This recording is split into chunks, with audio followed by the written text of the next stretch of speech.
Leo kwa upande wa klabu ya Yanga majira ya saa 1:15 pale Gombani Pemba wanaanza kupambania ubingwa wa kombe la Muungano.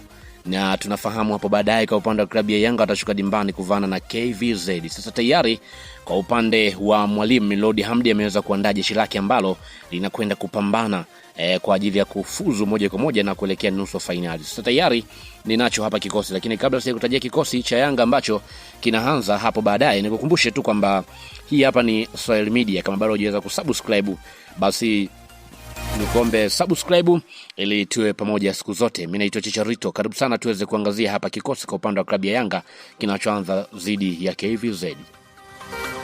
Kwa upande wa golini yuko golikipa Komeini Abubakar.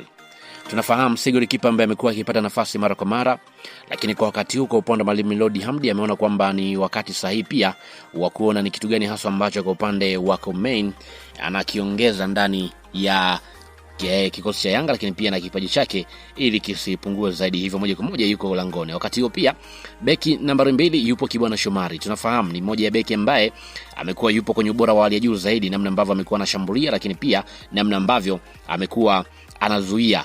Wakati huo pia Nixon Kibabage moja kwa moja atasimama kwenye eneo la beki ya pembeni kushoto. Kwa upande wa bwana mdogo Nixon Kibabage tunafahamu ni mmoja mchezaji ambaye amekuwa ni muhimu ndani ya kikosi hicho kulingana na kile ambacho amekuwa anakitoa kwa upande wa klabu ya Yanga. Wakati huo pia mabeki wa katikati yupo Dickson Job.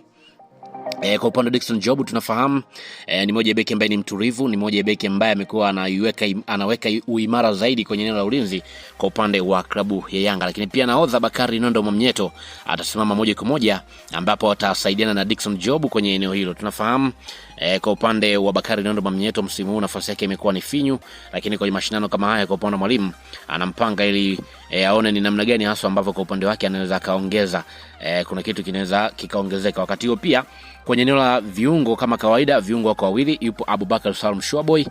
Kwa upande wa Abubakar Salum Shoboy mmoja mchezaji ambaye amekuwa hapati nafasi mara kwa mara, lakini kwa wakati huu kwa upande wa Melody Hamdi ameona ni muhimu pia mchezaji huyu kuweza kupata nafasi na kuonyesha kile ambacho alichonacho. Hivyo kwa upande wa Abubakar Salum Shoboy atasimama kwenye eneo hilo. Wakati huo pia Mudavili haya atakuwa akisaidiana na Abubakar Salum Shoboy kwenye eneo hilo la kiungo. Mara nyingi ndivyo ambavyo mwalimu Melody Hamdi amekuwa anapanga viungo wawili wa chini ili kuweza kucontrol kwenye eneo la katikati. Wakati huo pia kiungo cha juu yupo Stefan Aziz Ki, yani kiungo mshambuliaji. Kwa upande wa Stefan Aziz Ki tunafahamu ni mmoja mchezaji ambaye amekuwa ni muhimu ndani ya kikosi, lakini pia ni mchezaji ambaye amekuwa na utulivu wa hali ya juu kulingana na kile ambacho amekuwa anakitoa kwa upande wa klabu ya Yanga.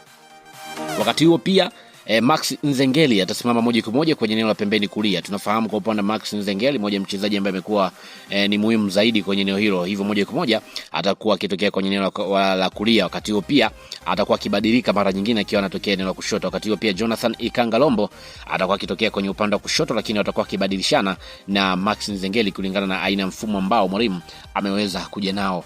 Wakati huo pia Kennedy Musonda moja kwa moja atasimama kwenye eneo la ushambuliaji. Kennedy Musonda tunafahamu ni mmoja mchezaji ambaye amekuwa na usahihi zaidi pale ambapo anapata nafasi. Hapa nazungumzia kwenye eneo